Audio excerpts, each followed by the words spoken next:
Ketvirtasis uždavinukas.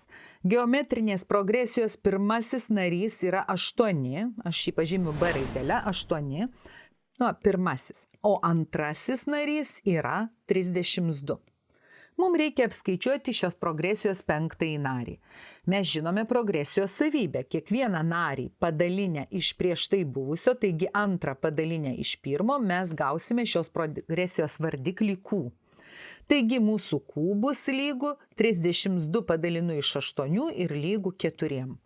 Dabar paimu n-tojo nario formulę progresijos B1 kart Q n-1 lygu ir skaičiuoju. Pirmasis narys yra 8, toliau Q yra 4, kadangi dabar aš skaičiuosiu penktąjį narį, penktojo manęs prašo, tai jis bus pakeltas iš 5 atimti 1, tai ketvirtuoju.